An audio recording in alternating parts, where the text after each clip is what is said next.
So sometimes I'll post something, it totally flops. I don't want to delete it because any engagement is really good, but I don't want it living on my main grid. So I will just remove it from my main grid. It'll still show up on my Reels page, but it doesn't live on the grid. Today, I'm very excited to be joined by Elizabeth Marbury. If you don't know who Elizabeth is, she's an Instagram marketing strategist who helps small businesses drive more organic leads and sales. Her podcast is Strut It, Bold Visibility Through Instagram Marketing, and her membership is Hot Reels, the 12-month Instagram content lab. Elizabeth, welcome to the show. How you doing today? Hi, Mike. I am awesome and super pumped to be here with you today. I am super stoked you're here as well. Today, Elizabeth and I will explore how to attract quality leads and sell with Instagram. Now, before we get into that, I would love to hear your story. How in the world did you get into Instagram marketing? Start wherever you want to start, please. Oh, yes. Thank you so much. I'm so honored to be here and share my story with you. So I did not take a traditional path to marketing. I actually started my career as a dancer. I went to college in New York City where I studied dance and had the privilege of performing internationally in Paris, India, Japan, even the Caribbean. And my passion for performance and teaching and choreography led me to open up my first business, which is my brick and mortar dance studio here in Denver, Colorado, that I launched 15 years ago after I got married. And this business is called Wedding Dance Coach. We do private dance lessons for couples and, trying to avoid their awkward sway and really rock their first dance with confidence. For the record, I went to such a place when I got married too, in San Diego. So, right? Everyone's like, "Oh, I wish you existed when I got married." There was a need in the market. I saw it. There wasn't any exclusive studios that only focused in on that. Keep in mind this was 15 years ago. So I started that business with a Craigslist post. I had no website, just grit and a dream. And I'm going after it. I'm going to learn as I go. So for my first decade of growing that business, we grew year over year. And during those first 10 years, I didn't do anything with social media marketing. Okay. I really focused on SEO, getting first page Google placement, all organic, word of mouth referrals. That is really important in the wedding industry, of course. And our business kept growing, but I knew that I was just scratching the surface of what is possible for my company. And that's when I decided to go all in on our Instagram marketing strategy. And I studied it, I researched, I tested, I tweaked, I did all the things. And within 12 months, I had grown my company's combined social following to over 120,000 followers, which resulted in an 84% increase in revenue. I got over 5,000 hot prospects on our email list. And I launched a virtual studio practically overnight due to our, expansive growth and visibility. I was able to add an additional revenue stream to my business. And truly, this is when I completely fell in love with social media marketing. And I just became obsessive over it. When was this, by the way? What year was this? How many years ago are we talking?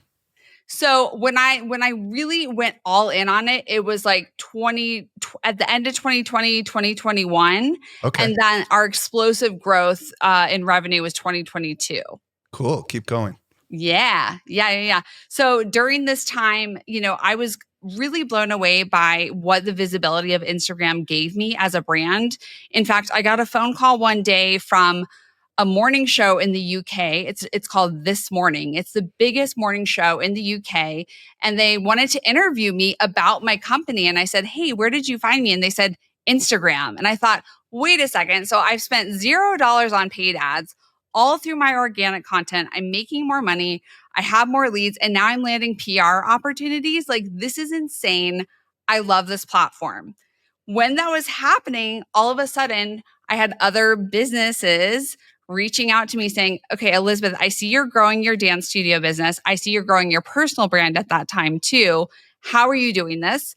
And that, is why I launched my second business, which is my Instagram marketing strategy and coaching business, which is really my primary focus at this time because my dance studio really just runs on its own. I have an incredible team. I get to be in the CEO visionary seat for that business, which is awesome. And I can focus all of my brilliance on social media and Instagram marketing and really supporting other entrepreneurs, marketers, businesses to understand how to leverage this tool to actually drive more leads and sales. So what year did you actually pivot into starting your membership and really deciding you were going to go all in on this Instagram thing for your consulting business? That's a good point. So it was around 2023. Okay. And it kind of started informally where people were like, can I hire you for 90 minutes? Can I hire you here? And I found myself answering a lot of the same questions. And I really uncovered that so many businesses felt like they had missed the mark. Like they kind of missed the social media boat and they were totally unclear on how to even play the game that is Instagram. Mm-hmm. And it came so intuitively to me as a dancer and a performer. Like reels are my stage and I have a lot of confidence on camera. So a lot of people would come to me and say, hey, I want to show my face on camera, but I'm terrified. Like, how are you doing this? And then it kind of evolved from there. Love it. Love it. Okay. So, to the marketers that are listening right now that are not using Instagram to generate leads and sales, because that's really what we're talking about today. Yeah. Why should they focus on using Instagram, not just for exposure, but actually for generating leads and sales? And said another way, if this is done well, what could be possible? Yeah, I love this question because I agree with you. I think a lot of the hype around Instagram is grow your following, boost your visibility. And when you're focused primarily on that, you're leaving a lot of money on the table. So here's why marketers need to focus on this. We know with marketing 101, your business or brand needs to be present where your ideal clients or customers spend their time, consume, and hang out. And that is Instagram. We have over 2 billion users on the platform of all demographics. It's not just Gen Z, all demographics. And what I love about Instagram for marketers is it's such a beautiful platform to bring your brand to life through video, through carousels, through stories, bringing your customers behind the scenes, kind of showing them the mess, really getting them invested, nurturing them, building those relationships. And then the way Instagram is set up, it is so positioned to support businesses. And what I mean by that is DMs, right? The sales happen in the DMs if you're strategic about it. And we're going to, of course, talk about that today. But it is so well positioned to bring your brand to life. They have so many different surfaces like Instagram Live. And so no matter how you want to use it, there's different opportunities to really showcase your brand's values, personality, and if you're strategic, really attract your ideal target audience and take them on that path to becoming an actual lead in sale. So when done correctly, not only will you grow your following or boost your brand visibility, but you will absolutely see an increase in leads and conversions. Love it. Okay. So where do we start? Where do we actually begin? Like, let's go on this journey together throughout the rest of this interview and let's explore kind of how we ought to be thinking about this. So where do we begin? Yes, absolutely. So your first step is I want you to optimize your Instagram profile. Now, we are going to go through this step by step right now. And I want you to know that at the end of this episode, I have a free gift for your listeners where I literally walk them through exactly how to do this for their specific business or company. So just listen, enjoy, and know that that resource is waiting for you at the end of the episode. Okay, so first of all, why is it important to optimize your bio? Like, why do we even do that? Here's why. On Instagram, when I come to your page, I'm going to decide within 5 seconds or less, that window keeps getting smaller, if I'm going to follow you or not. Right. So it is imperative that your profile is positioned to act like a magnet to speak to and activate your ideal client or customer. So, how do you do that? Let's get into it. Okay. Are you ready, Mike? Are you Let's excited? do it. Let's do it. I can't wait. Okay. Awesome. All right. So, step one, let's talk about your profile photo. So, that is a very small piece of real estate. And a mistake I see a lot of businesses make is they use their logo, which that's not a mistake. You can totally use a logo, but it's not sized correctly. So in other words, it's impossible to read because that little bubble is so small. So what I like to tell companies is, okay, if you have an established brand like Social Media Examiner, for example, very established brand, I know your logo. I would see your logo. I know it's your brand. Okay. Target, I see Target's logo. I know Target. I know what they do. I see the picture right away. For most companies, what I would recommend is to pick a profile photo that has people in it. Okay. So, for example, if you're a wedding florist, it's tempting to put a photo of flowers. But what would be more compelling is a close up headshot of a bride holding a bouquet. Why Okay. is that? The reason is that people buy people, not products or services. Ooh, I like that. Social media is social, right? They don't want to come to your page and feel like they're, looking at your magazine. That's not fun. They want to feel that intimate connection with your brand. So for my dance studio, for example, I have a picture of a couple dancing, right? And again, it's zoomed in so we can see their faces.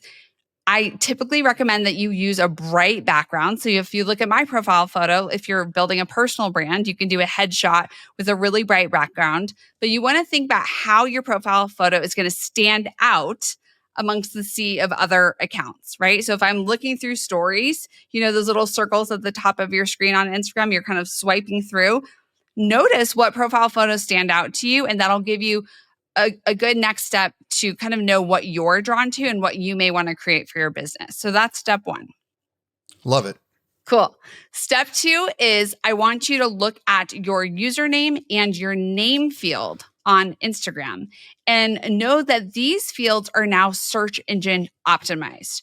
So, what you want to do is you want to incorporate some key words that your ideal market is going to be searching for, right? So, this is not the time to get fancy. Okay. So, let's say you're a wealth management coach, this is not the time to put in your name field, I am a wealth portal opener. Okay. No one is searching for a wealth portal opener, my love. They're searching for a wealth management coach or consultant, right? So don't get creative. Just use those search terms that your people are looking for. Okay. Does that make sense? Yes, but how do you do that when you have your brand name in there too, right? Like your Yes. personal name or your brand name, is there like a colon and some words after it, or what do you do exactly? Great question. So your brand name can totally be your handle, right? So at Social Media Examiner or whatever your brand name is.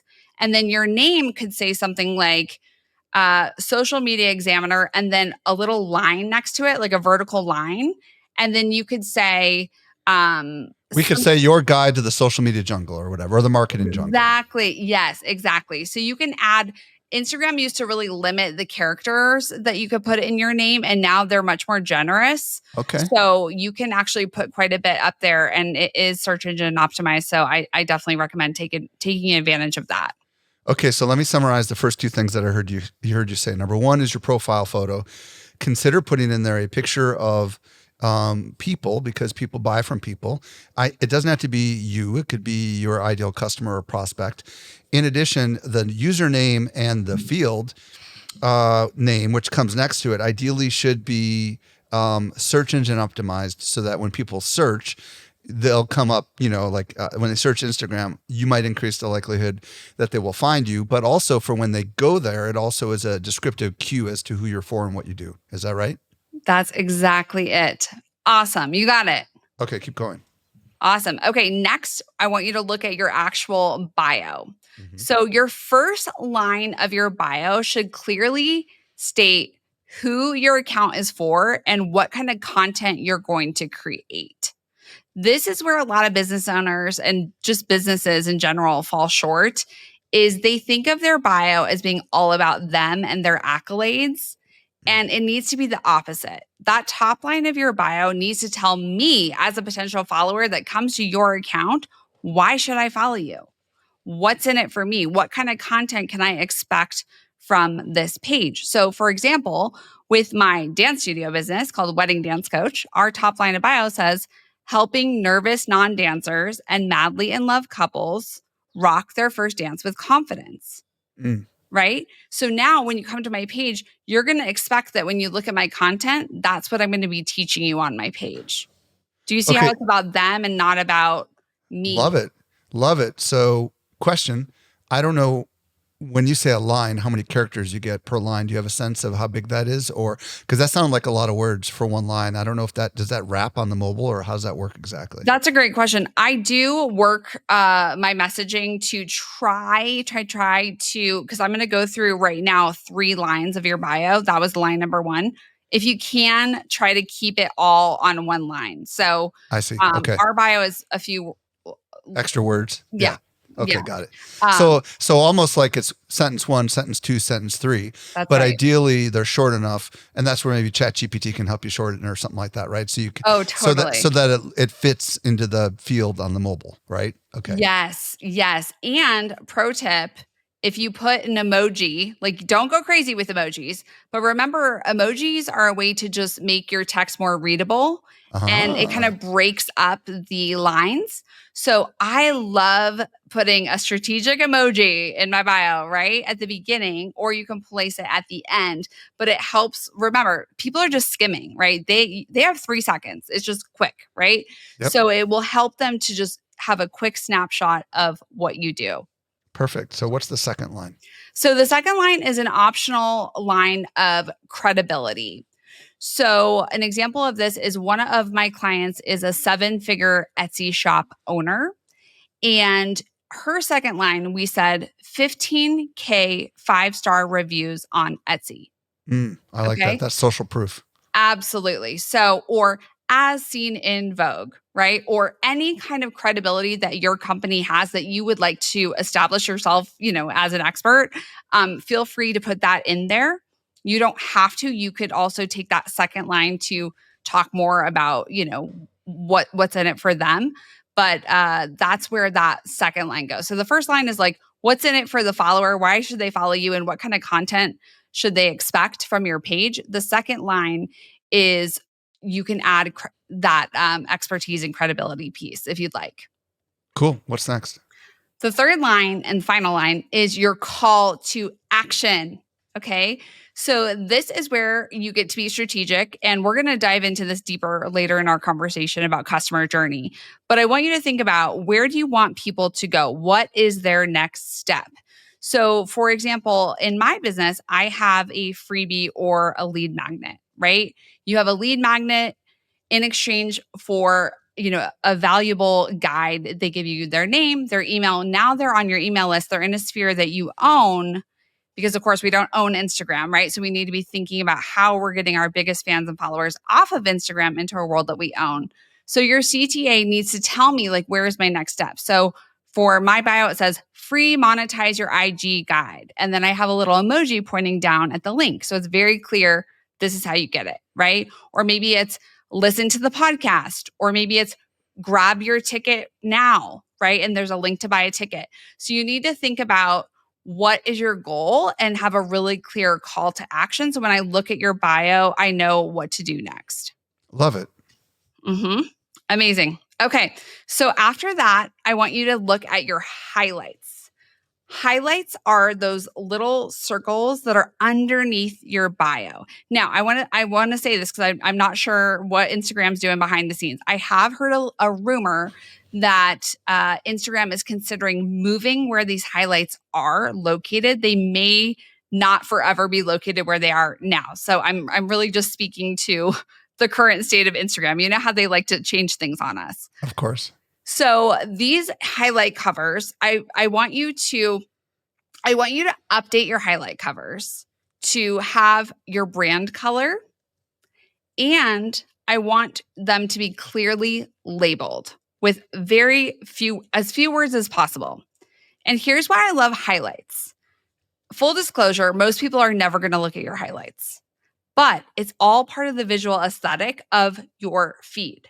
So when you come to my page, for example, my highlights give you a really quick snapshot of the buckets of my company, right? So mine say coaching, podcast, speaking, about me, free guide.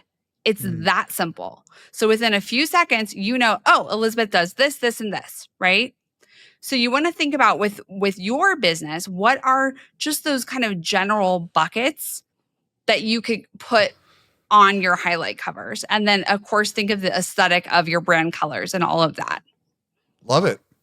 Amazing. Okay. Our last step, are you with me? Everybody's following your every word. I love it. Okay. Fabulous. Is your top 3 pinned posts. Okay. So on Instagram, and some people might be listening to me, they're like, wait, you can pin a post. So I just want to make sure they know how to do this. So let's say you posted a reel. If you click on those 3 little dots in the corner, you'll see a menu pop up and you can click pin to profile. So that's what I'm talking about. I'm talking about you can pin up to 3 posts on your profile. Now, of course, there's many different ways to do this, but I have a way that has worked really effectively for me and all of the brands that I work with. And that is one of your pinned posts is either the founder's story or the brand story, or it's here's how it works, right? But you can kind of hear a theme, right? Like, what is it? Why did we create this? Why are we so passionate about it? This is where you get to tell your story and get people invested in your company and what you do, right?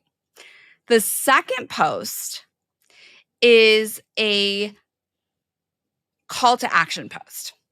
Okay. So the second post is a post that is going to lead people to either a freebie or a paid offer. Typically are the 2 main paths that people do, right? And how that would work is by the way, these can be reels or carousels. Okay. I always lean toward reels. I love reels. I'm such a fan of reels, but some people are really incredible at carousel posts. So feel free to do that as well. But essentially how that would work is you would create a piece of content that adds value and then naturally leads into that call to action of your freebie or your paid offer. And that will be pinned at the top. Question. So now, Quick question on the CTA stuff. How do you get someone in a pinned post? And maybe it's just I'm revealing my ignorance because I'm not super savvy on Instagram. How do you get a post that has a link in it? Because your typical post doesn't have a link in it, right? No. So is it designed to get them to click on your profile to get the CTA and it's a carousel or something like that? Is that kind of where we're going with something like this? No, my darling, no. Okay, I'm so glad you asked this question. Okay, so it used to work, and I'm talking, okay, what year are we in? We're in 2025. It used to, in 2021, 2022, it used to be click the link, like my call to action on my reel or in the caption would say, click the link in my bio for X, Y, and Z. Yeah. That used to actually work. Mike, that doesn't work anymore. So here's what you do. The call to action is comment this keyword. I will DM you directly the link to X, Y, and Z.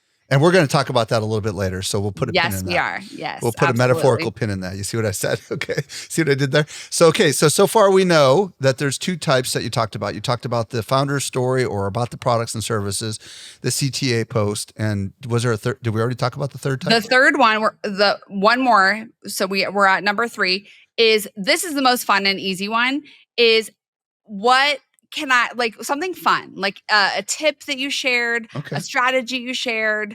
One of my videos I pinned, it just kind of shows my personality, my sense of humor.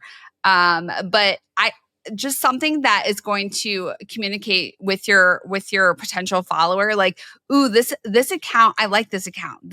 It kind of gives them that quick hit of value, whether it's funny, it's teaching me something new, it connects with me, and it's kind of a taste of the value that you're going to offer on your account. So you can have a lot of fun with that one. Okay, perfect. All Mm-hmm. right, we've spent a lot of time up to this point talking about how to update your profile photo. We Mm-hmm. talked about your handle, your name, your profile itself, your photo, your bio, your highlights, and your pin posts and all those other things. Yeah. Now, what I want to do is let's assume that people followed your directions and they got the resource that we're going to share at the end. What do we do now? How do we now up our game beyond just the post itself? The bio. Absolutely.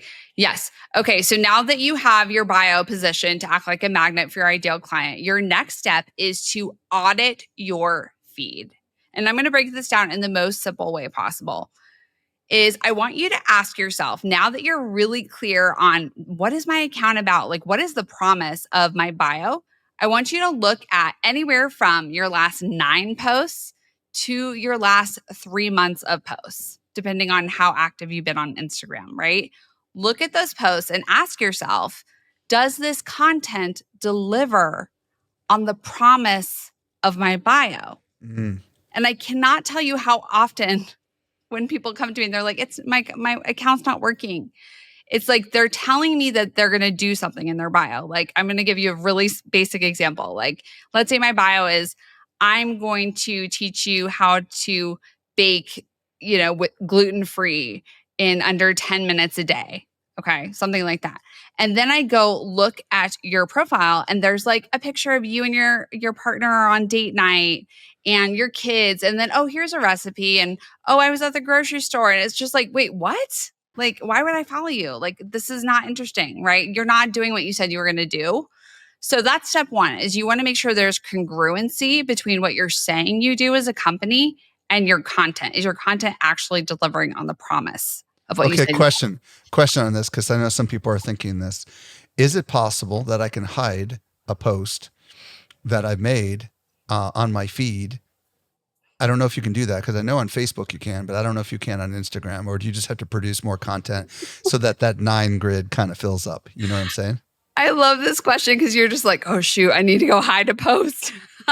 No, it's so good. It's so good. Okay. So, no, you can't fully hide a post like you would on Facebook, but here's what you can do. And what I do is, so on Instagram, there's different pages of your page. So there's your made feed, and then there's your reels tab.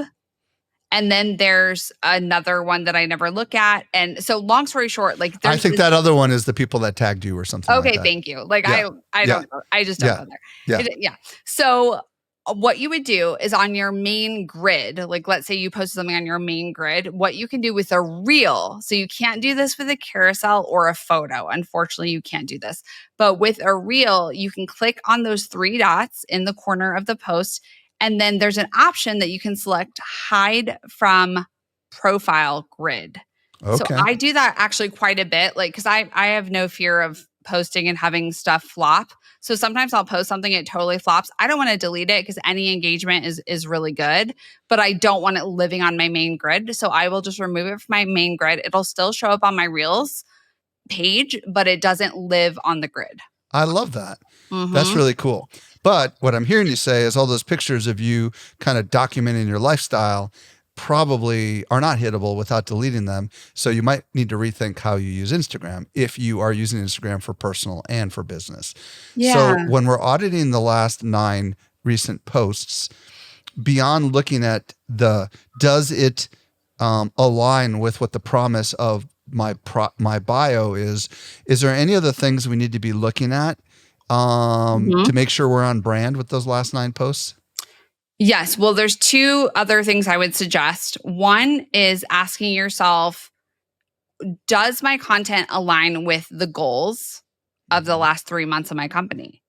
So if you told me, Elizabeth, hey, we're trying to grow our email list, and I look at your content from the last 9 posts or the last 3 months, and never once did you have a call to action to lead me to grab your freebie, then I'm going to say, okay, this is data for us. Now we know, so we can do better moving forward, right? So getting curious about like your like if you did have a goal, because you might be listening to this and be like, wait, I don't even have a goal. Like, what do you mean? And that's no shame. It's okay. But let's say you did have a goal of I want to grow my followers. Okay, well, did you have a clear call to action? Follow Mike for more, X, Y, and Z, right? Like we need to tell people what to do with our content. It doesn't always, your CTA, just to be clear, does not always need to be promotional. It could be, heart if you can relate, tag a business bestie in the comments who needs this message, right? Like I'm not saying it's always a promotional post, but we're talking about leads and sales. And if you want more leads and sales, you need to invite people with very clear and strategic calls to action. So that would be a question is what was the goal for this content? And how did you measure up, right? Like, because you need to look at that data and then you will be informed and empowered in moving forward in future content creation. Okay, so far we've talked about optimizing our bio, and we've talked about auditing our existing content strategy or lack thereof, and we're going to get to how to improve that strategy in just a minute. So once you find things that are opportunities for improvement, we'll put a pin in that and we'll come back to that. So what comes after the audit? Yes. So after the audit, we are going to check in and clarify our customer journey. So many people are just in this content creation hamster wheel because they're like, Elizabeth told me I need to post more on Instagram, so I'm going to do that. But they're kind of chasing that follower growth. And then they get the followers sometimes or not. And then there's no clear next step. So you need to be really clear on your customer journey for your ideal client or customer on Instagram. And I like to say start with the end in mind, right? So if I'm trying to sell out tickets to my conference, I have a very clear end goal of I want to sell 100 tickets by June 1st, right? That is my goal. If that is my goal, I'm going to work backwards and that's going to really dictate my content strategy. Now, I want to break down how customer journey actually works on Instagram because this is, I think, where a lot of people get lost. They're like, I don't get this app. Like, I'm just getting like funny videos and I'm sending them to my husband. But like, how is this congruent with like brands and businesses and making money? So let me break this down. So you're sitting on the couch, you just put your kids to bed, you're pulling up Instagram, you're doing your scroll. Now, imagine that so you find a reel that speaks to you because you are the ideal client or customer, right? So you're watching this reel, you love it. You tap on the handle of the person who posted that reel. Now, remember, you're a cold audience, right? You don't know the person who posted that reel, but that reel acted like kind of a hook to like capture you, right? And so I click on your handle and I go over to your profile and I will decide within seconds if I want to follow you or not. That's why we did all of that pre-work, okay? Now, let's say you've done all your homework, they followed you. Now, best case scenario, they start binging your content. Like, oh my gosh, Mike's content is so good. I love it. Yes, I need more of this. It's so good. Mike's rocking his calls to action. He's telling them a very clear step, which is I definitely recommend using DM automation, and I can go into more depth about that if you'd like. But essentially, clear call to action, comment a keyword. They immediately get a direct message with the exact link that they're looking for in that exact moment. And then they opt in or they book on your sales calendar or whatever it is, whatever your sales funnel is for your company. And then voila, they've moved from Instagram into a sphere that you own as a business. Love it. Tell me about this jewelry store owner that I think is a client of yours, and just to help demonstrate this. Yeah. So one of my private clients owns a luxury jewelry store in Denver. They're the leader in engagement ring sales. And what I love about this business is they're family owned and they're on the fifth floor of this bank building. So they have no retail storefront, no, people aren't walking by. It's appointment only. So let's start at the end. They want to increase their engagement ring sales. So they decide, I want to show up on Instagram because that's where Gen Z is hanging out, right? That's their ideal client. And so their end goal is that they want to send people a link to book a consult with them in their shop because it's appointment only. So what do? We optimize their profile. We got their content really dialed in, and I'm going to talk more about like what does that even mean in a minute. But we got their content really dialed in so it would stop the scroll, attract their ideal clients, and then we had a clear call to action of comment, connect, and we will DM you a link to our calendar where you can book a consult with our staff, right? And we can't wait to create a really custom piece of jewelry for you and your partner. And what was so exciting is they messaged me just the other day and they said, "Oh my gosh, Elizabeth, this works." Someone went through the funnel with one reel. He booked an appointment. And of course, I followed up with them. And he came in and he bought an engagement ring. So that one piece of organic content closed an actual sale in a brick and mortar location, right? Because a lot of times I hear, well, this doesn't work for brick and mortar. It just works for online. And that's why I love this is I have both brands. I have online and brick and mortar. So I can tell you it absolutely works for both business models.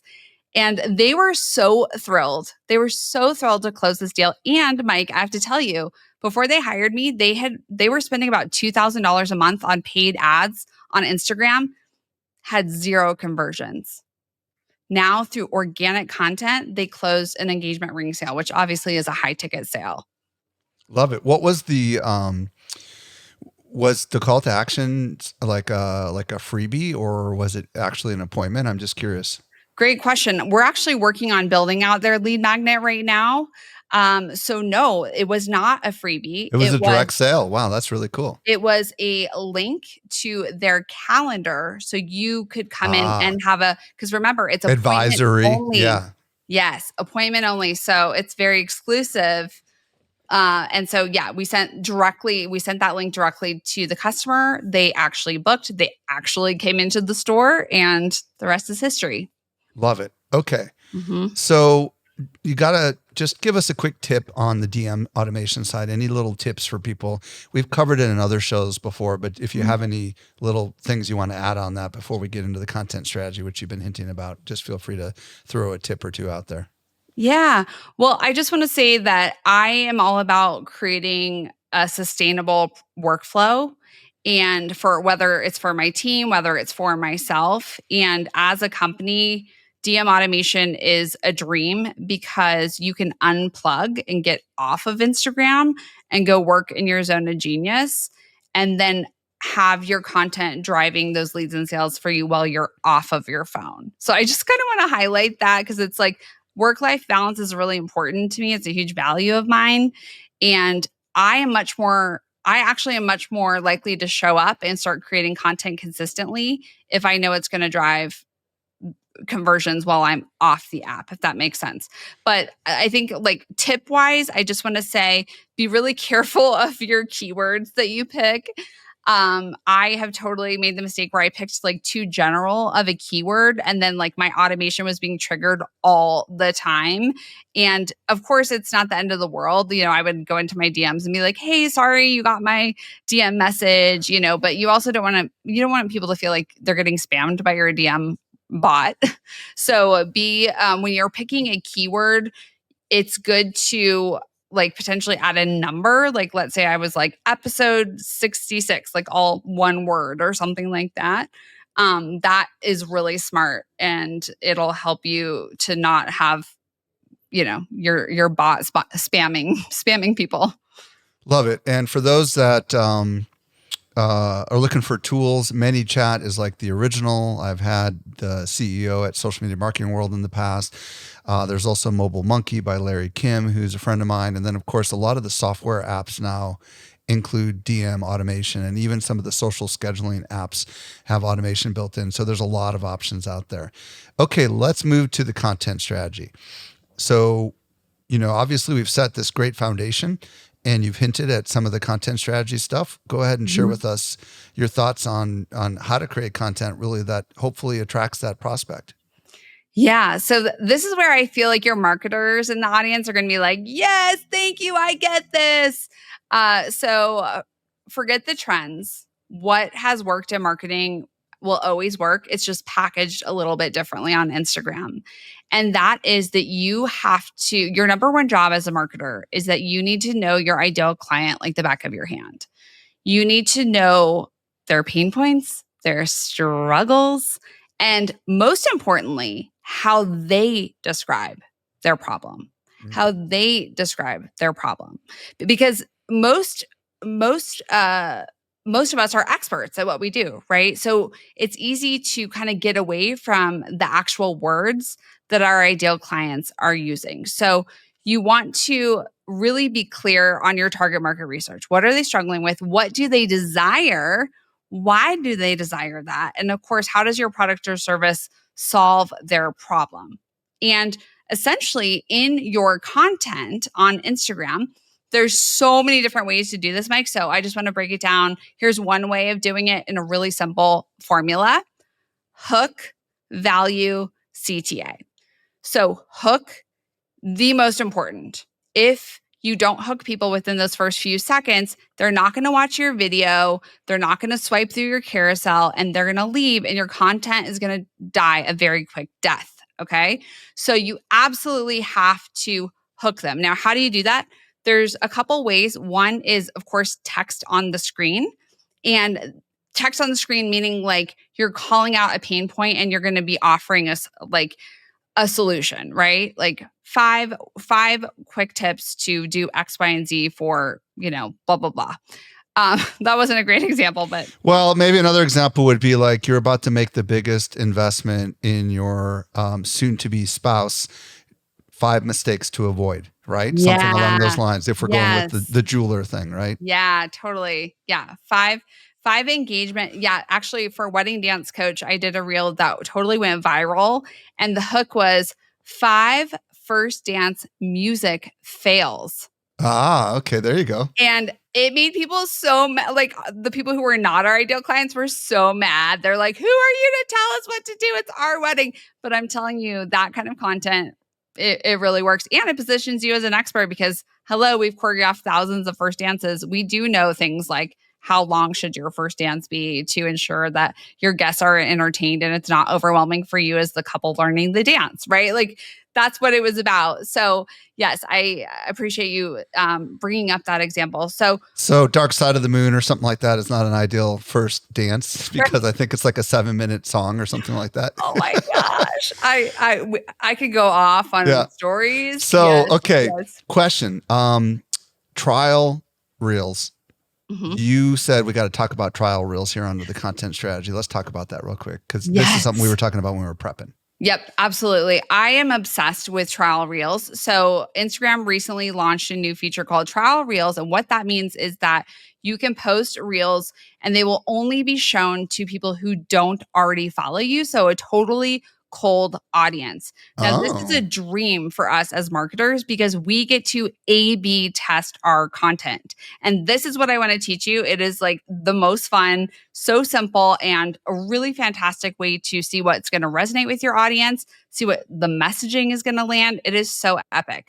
So here's exactly how you do it. There's, of course, multiple ways, but I'm going to give you one example. As we know, when we're A/B testing, we only want to change one thing, right? If you change too many different factors of your video or your caption or you won't really know what is effective and why, right? So you're going to change one thing. I'm going to give you an example for my client. She had her video was just a nature video of a beautiful tree swaying in the wind. She had a quote over the video that would really resonate with her ideal customers. Okay. And then we posted that exact same video, same captions, same hashtags, but we did it in 3 different ways. The first way, it was just the quote and the video. The second, hey sis, ... quote. The third video, to women everywhere, ... Oh my gosh. Video 1, 200 views. Video 2, maybe 1,000. Video 3, to women everywhere, over 10,000 views. Probably because it got shared, right? Shares, likes, like it spoke to her people. So right? just so we're clear on this trial reels thing, Mhm. because I've never addressed this before and I want to spend a few seconds here. Does it literally allow you to put these head to head and show you the data? Is that kind of how it works? It's almost like a Yeah. split test essentially. And can Yeah. you pick the winner and then the others kind of disappear, or how does that work exactly? Yeah, great question. So the data will become available after, like as it becomes available. It's not immediate, right? Like Okay. it needs to be, cycled Days. through Yeah. the algorithm. But usually within 24 hours, you'll have a very clear set of data and you can see exactly without it being shown to your followers, just non-followers, cold audience, how many views did it get? How many likes did it get? You can look at those analytics. And Instagram actually, remember, they make money from people being on their platform and consuming their content, right? So it's in their best interest to only push out the best kind of content. So if one of your videos you post as a trial reel, they deem is performing really, really well, they will automatically push it out too. Wow. But after you do that, so you have the data, what you can do is you can share. There's a little button that says share to everyone. And that's when you can decide which one you want to share to everyone. And that one will show up on your profile grid or your Reels page. And then the ones that you don't want to use, I honestly, there's no clear way of doing this. You could either leave them in trial reels, just let them be there because those videos still got engagement. So I've always told my clients, like, no matter how much you think a video flop, don't delete it. Like all I see. engagement is good. So you could just leave them in your trial reels folder or you can delete them. Got it. But they're going to show up in your reels tab regardless. Is that right? Or no? You know what I mean? The trial reels? Yeah. No. Oh, They do interesting. not show up. Oh, No, no, no. all the trials are kind of hidden until you choose to make it They're visible. all hidden. They're all hidden. And then, yeah, Oh. no. So especially for those people, like I have clients who overthink everything, like analysis paralysis, right? And they're Somebody like, just said, "Hey now." yeah, exactly. They're like, that's me. Hi, Hey, it's me. okay. It's okay. We know you. So nice to meet you. Don't worry, we've all been there. Yeah, it's kind of a dream because it's not public. None of it's Yeah. public, right? All right. I It's love it. totally hidden. And then you get to decide if you want to share it to everyone. And only when you select that, it will go onto your grid. Or like I said, if you have it set up where Instagram has permission to share it, if it's blowing up, then Instagram will just automatically share it. But if it's blowing up, you probably want it shared anyways, right? Perfect. Okay. Thanks for going down that trial reel rabbit trail with me. Was Yeah. there anything else you intended to talk about on the content strategy that we have not yet addressed? I just want to highlight that, of course, consistency is a really important part of a content strategy. A lot of times people ask me, how many times should I be posting per week? Or is there a magic time to post? Or all these concerns. And what I want to say is it does not matter when you post. If it's good content, it's going to perform well. I really want people to stop stressing about the posting time and just get it out there. The most important part to me in building a content strategy for a business, a company, is it sustainable for you and your team? Because if it's not, you're not going to keep doing it. I can't tell you how many people make that mistake of, oh my gosh, I just heard Elizabeth and I'm super pumped and I'm going to go all in on Instagram for a month and I'm going to do this. And then they ghost their audience for 3 months. I don't want you to do that. You know what? I would much rather you post less, higher quality, and commit to showing up consistently in whatever cadence is sustainable for you and your team. So I just wanted to kind of have that nugget in here because I know so much time and energy and there's so much confusion out there too. Like every Instagram coach has a different opinion about it and that's exhausting too. So I just really want to tell you, like, find the workflow that works for you and stick with it. And then of course, once you dial that in, you can always add more. But can we just please set ourselves up for a sustainable growth path? Love it. Okay. You mentioned earlier that you've got a special link that you wanted to share, and also tell everybody where they can find you on Instagram, Elizabeth. Yeah, absolutely. Thank you. So I put together a super valuable free resource just for your listeners. So inside, you're going to get my step-by-step Instagram bio refresh guide that I really walked you through all 7 of those things. And I threw in there, since we did touch on DM automation, a little walkthrough of how you can get that set up for your company. So if you want to grab that free resource, you can go to elizabethmarberry.com/SME. That's Elizabeth Marberry, MARBERRY.com/SME to grab that resource. Or you can follow me on Instagram at Elizabeth Marberry and DM me the keyword SME. And my gorgeous robot assistant will send it over to you, and you will get to see how DM automation works. Well, and for those that are not watching the video, Elizabeth has a Z in it. So there's different Elizabeths, right? ELIZABETH. MARBERRY. I figured I may as well spell the whole thing out. Thank you. Elizabeth Marberry, thank you so much for sharing all your insights with us today. Thank you so much for having me. It's been a pleasure and an honor.